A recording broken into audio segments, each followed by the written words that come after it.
최근 몇 년 새 꿀벌 집단 폐사가 반복되고 있습니다. 양봉 농가를 살리기 위한 실질적인 지원 방안 마련이 시급합니다. 원주 기업도시가 서원주역 개통 등으로 도시 확장이 기대되고 있습니다. 하지만 출퇴근 시 극심한 지정체 현상을 겪는 등 교통 인프라 개선이 현안 과제로 떠올랐습니다. 백두대간 시작점이자 종점인 고성 진부령 일대에 국림 자연휴양림이 조성됩니다. 강원도 내 14번째 자연휴양림인데 고성 지역의 새로운 관광 명소가 될 것으로 기대됩니다. 제57회 영월 단종문화제가 사흘간의 일정을 마치고 성황리에 폐막했습니다. 올해는 볼거리와 즐길거리가 추가되면서 역대 최대인 15만 명이 다녀간 것으로 집계됐습니다.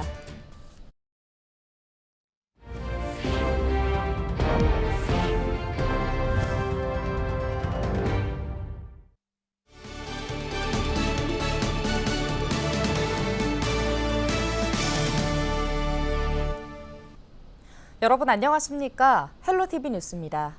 최근 몇 년간 꿀벌들이 겨울을 넘기지 못하고 폐사하는 일이 반복되고 있습니다. 그 원인이 이른바 꿀벌 진드기 응애라는 분석 때문에 정부와 일부 지자체가 농가에 약재를 공급하는 데 힘을 쏟고 있는데요. 근본적인 대책이 될 수 없다는 지적이 나옵니다. 이다혜 기자입니다. 원주에서 대를 이어 양봉을 하고 있는 백두영 씨. 5월 아까시 꿀 채취를 앞두고 꿀벌의 활동력을 키우느라 분주합니다. 최근 몇 년간 겨울을 보내면서 벌들의 개체가 줄고 약해지는 일이 반복되고 있습니다. 본격적인 꿀 채취 전 알에서 깬 새끼 꿀벌들을 살찌우고 최상의 상태로 만드는 작업에 더욱 힘을 쏟는 이유입니다. 지금 주변에서 양봉 벌 하시는 분들이 한 2, 3년간 한 반 이상이 겨울나기 를 실패하시고 봄에 되면 벌이 폐사하는 경우가 왕왕 발생하고 있습니다. 우리가 지금 벌을 기르고 성장시키고 하는 데 있어서 어떻게 해야 되는지 정확한 지침이나 그런 것들이 좀 달라져야 되는 그런 상황에 처해 있다고 볼 수 있습니다. 그러나 양봉을 전업으로 하는 농가는 월동시설 등 철저한 대비로 피해가 적은 편입니다. 한국양봉협회 조사 결과 지난달 22일 기준 올해 꿀벌 월동 피해율은 53%로 집계됐습니다. 이처럼 꿀벌 집단 폐사가 수년째 반복되고 있지만 실질적 대책이 마련되지 않아 양봉 농가의 어려움은 계속되는 실정입니다. 정부는 지난 2020년 전국적으로 월동벌이 대량 폐사한 이유를 꿀벌에 기생하는 해충, 응애 피해로 봤습니다. 이후 응애 약재를 추가로 공급하는 등 대책을 세웠고 강원도도 올해 29만 5천 개 벌통에 4억 원어치의 방제 약재를 공급했습니다. 그러나 국내 1호 꿀벌 전문 수의사 정연기 박사는 무분별한 약재 사용이 오히려 문제가 될 수 있다고 지적합니다. 양봉에 대한 수의학적 접근 없이 모든 꿀벌에 같은 약재를 살포하는 것은 꿀벌의 생존을 위협할 수 있다는 주장입니다. 서양적인 모든 사라졌다는 말을 진드기를 갖고 대입을 하니까 어떤 얘기가 돼요? 진드기 때문에 벌 못 키우고 벌이 지금 죽는다. 그러니까 약을 더 쓰니까 그 후유증은 벌한테 나타나는 거예요. 애국의 수의사는요, 모든 교육을 받아져 있어요. 꿀벌에 대해서. 그래서 소, 돼지, 닭을 개업하면 이렇게 취급하듯이 벌도 자연스럽게 취급을 해요. 양봉 농가들은 또 꿀벌 폐사의 근본적 원인을 기후변화로 지목하고 정부 차원의 대책을 요구하고 있습니다. 한국양봉협회는 지난해 정부에 꿀벌 집단 폐사를 국가재난으로 인정하고 피해 보상과 양봉 직불제를 시행할 것을 요구했지만 받아들여지지 않았습니다. 헬로티비 뉴스 이다혜입니다. 원주 기업도시의 각종 호재 속에 도심 확장 가능성에 대한 소식을 헬로티비 뉴스를 통해 전해드린 바 있는데요. 하지만 풀어야 할 숙제도 많습니다. 그중에 교통 문제가 가장 시급한 과제로 꼽히고 있습니다. 박건상 기자의 보도입니다. 교차로에 길게 들어선 차량 행렬이 눈에 띕니다. 이곳에서 신호를 받아 좌회전을 하려면 보통 15분에서 20분가량 소요되고 있습니다. 원주 도심으로 들어서기 위해서는 좌회전을 하거나 직진 차로를 이용해야 하지만 출근길 정체를 피하기는 어렵습니다. 사거리에서 빠져나오는데 15분 정도 걸리고 회사까지 총 30분에서 40분 정도 걸리다 보니까 예전보다 많이 출근하는데 시간이 오래 걸리는 것 같습니다. 여기에 또 하나 문제는 바로 철도 연결성입니다. 인근에 서원주역이 있습니다. KTX와 무궁화호 등의 기차를 이용할 수 있지만 기업 도시를 역세권이라고 부르기에는 무리가 있는 상황입니다. 제 뒤로 기업 도시가 보이고 있습니다. 이곳에서 열차를 이용하기 위해선 서원주역으로 가야 되는데 이곳에서 서원주역으로 이동하기 위해서는 좁고 구불구불한 길을 따라 약 5km가량 차로 7분 정도 걸립니다. 기업 도시가 서원주 역세권에 포함되기 위해선 도로의 직선화가 절실하다는 지적입니다. 현재는 편도 1차선에 곳곳에 마을이 있어 과속 방지턱이 많다 보니 규정 속도로 가다가는 10분이 넘게 걸리기도 합니다.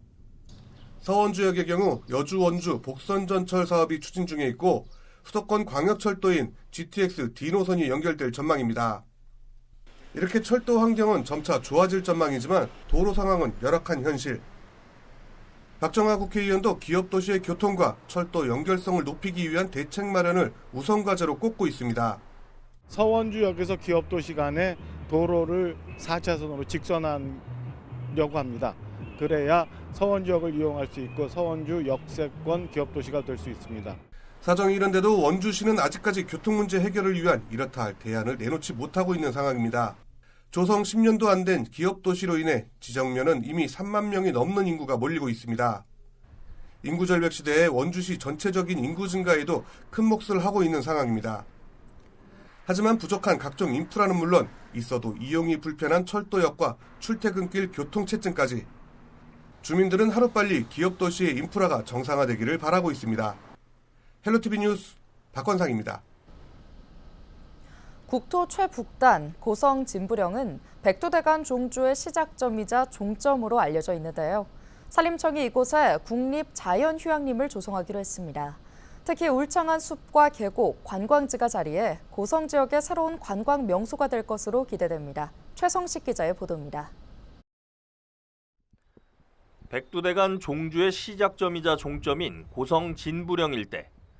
설악산과 금강산이 만나는 길목으로 유네스코 생물권 보존지역이자 산림 유전자원 보호구역으로 지정돼 있습니다. 진부령 산자락 아래는 소똥령 마을이 자리하고 있는데 아름드리 나무가 가득한 울창한 숲과 시원한 계곡을 품고 있습니다. 산림청이 이 일대에 국립자연휴양림을 조성하기로 했습니다. 제 뒤로 보이는 숲이 국립진부령 자연휴양림 사업 대상지입니다. 전체 면적은 3만 제곱미터인데 축구장 4개를 합친 규모입니다. 진부령 자연휴양림에는 숲속의 집 형태의 숙박시설 13동과 관리사무소, 목공예, 체험실 등이 들어섭니다. 또 진부령 정상 흘리마을까지 이어지는 백두대간 트레일과 소똥령 숲길 등이 나 있어 산림욕과 다양한 숲 체험이 가능합니다. 진부령이라는 곳이 워낙에 대국민 인지도가 높은 곳이고 진부령 그 산림 천연 자원을 이용해서 저희가 진부령 휴양림을 선정하게 됐습니다. 개장을 하고 운영하면서 저희가 휴양림을 모듈러 건축이라든가 모듈하우스 그런 걸 도입을 해가지고 저희가 추가 확장할 계획을 가지고 있습니다. 산림청은 다음 달 본공사에 들어가 내년 말까지 준공한 뒤 2026년부터 자연휴양림을 개장할 예정입니다. 또 자연휴양림 내에 지역 특산물 판매장을 만들어 운영하기로 했습니다. 고성군은 인근 건봉사와 장신리 유원지, 유아숲 체험장 등 주변 관광지와 연계해 다양한 콘텐츠를 개발한다는 계획입니다. 아무래도 저희 지역 우수한 산림 자원을 활용한 콘텐츠를 개발이 가능하고 또 그런 인해서 저희 지역을 찾는 관광객들이 지금보다는 훨씬 더 많은 관광객들이 저희 지역을 찾을 것으로 기대가 되며 그리고 지역 경제 활성화에도 많은 도움이 될 거라고 생각이 되고 대관령과 방태산, 미천골 등에 이어 강원도 내 14번째로 조성되는 진부령 자연휴양림이 고성 지역의 새로운 관광 명소로 기대를 모으고 있습니다. 헬로티비 뉴스 최성식입니다. 강원특별자치도가 강원특별법 연구개발특구 특례를 활용해 춘천과 강릉, 원주 3개시에 대한 연구개발특구 지정을 추진합니다. 연구개발특구는 신기술의 창출과 연구개발 성과의 확산, 사업화 촉진을 위해 조성된 지역으로 지정 시 국비 지원과 세제 혜택이 주어집니다. 강원특별자치도지사가 이 연구개발특구를 지정해달라고 요청할 수 있다. 이 조항을 하나 더 넣습니다. 그러니까 소위 지정 요청권이 들어가서 도는 춘천과 강릉은 바이오 헬스케어, 원주는 반도체와 모빌리티를 특화 전략 산업으로 해 연구개발 집적지구로 조성할 계획입니다. 강원도가 당초 예산보다 4,312억 원 늘어난 8조 174억 원 규모의 제1회 추가 경정 예산안을 편성했습니다. 강원도는 SOC 확충과 재난재해 대응, 보건의료 서비스 강화, 사회적 약자 지원, 육아 부담 완화 등에 1,723억 원을 추가 편성했습니다. 또 농산어촌 활력 제고에 538억 원, 미래산업 분야에 500억 원을 배정했고 도청 신청사 건립을 위한 예산 240억도 추가로 반영했습니다. 29일 오전 양양군 남해안 동쪽 150m 해상에서 고래 한 마리가 죽은 채 표류하는 것을 조업 중이던 어선이 발견해 해경에 신고했습니다. 발견된 고래는 길이가 약 3m, 둘레 1.6m 크기로 작살 등 불법 어구에 의한 포획 흔적은 발견되지 않았습니다. 속초해양경찰서는 해당 고래가 해양보호생물인 흑범고래로 확인됐으며 연구 목적으로 국립수산과학원 고래연구소로 보냈다고 밝혔습니다. 올해 속초해경에 접수된 고래 혼액 신고는 쇠돌고래와 밍크고래 등 3건입니다. 일요일인 28일 새벽 2시 45분쯤 횡성군 횡성읍 묵계 농공단지 내 사료 제조 공장에서 불이 나 2시간 반 만에 꺼졌습니다. 화재로 290여 제곱미터 규모의 샌드위치 패널 재질의 창고 한 동과 컨테이너 한 동, 화물차 한 대 등이 불에 탔지만 다행히 인명피해는 없었습니다. 소방당국은 정확한 피해 규모와 화재의 원인을 조사하고 있습니다.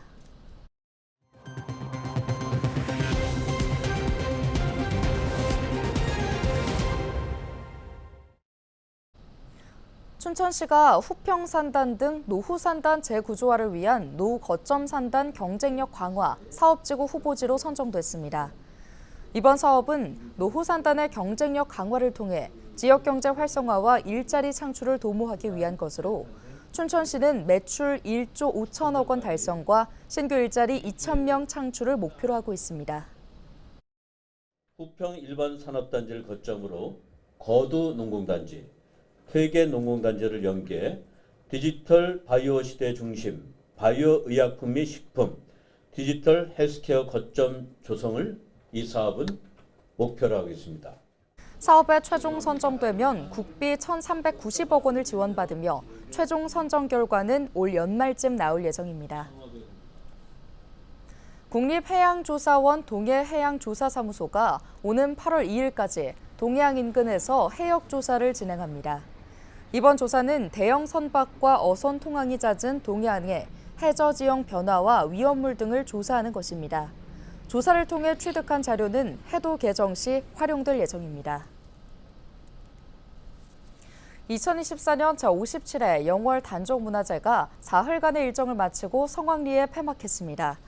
지난 26일부터 28일까지 유네스코 세계문화유산 영월 장릉과 동강 둔시 등에서 열린 이번 행사는 정순 왕후 선발대회, 단종 제향, 단종 국장행렬, 칡 줄다리기 등 다채로운 행사가 마련됐습니다. 특히 주민이 참여하는 단종 국장행렬과 드론 나이트쇼를 비롯한 야간 볼거리가 추가됐고 지역 주민과 자매도시 등이 참여하는 단종 퍼레이드 등 새로운 프로그램이 선보였습니다. 영월군은 올해 각종 전통놀이와 만들기 체험을 확대해 참여형 축제로 구성한 결과 역대 최다 규모인 연인원 15만 명이 방문한 것으로 잠정 집계됐다고 밝혔습니다. 강원엔 홍천 산나물 축제가 사흘간 매출 7억 원을 올리는 등 성황리에 막을 내렸습니다. 홍천문화재단에 따르면 지난 26일부터 28일까지 사흘간 방문객은 3만 6천여 명으로 매출액은 7억 원으로 집계됐습니다. 홍천군을 비롯해 12개 시군 농임업인이 참여한 이번 축제는 제철을 맞은 산나물뿐만 아니라 다양한 체험 행사와 공연 등을 선보여 방문객들에게 큰 호응을 얻었습니다. 오늘 준비한 소식은 여기까지입니다. 함께해 주신 여러분 고맙습니다.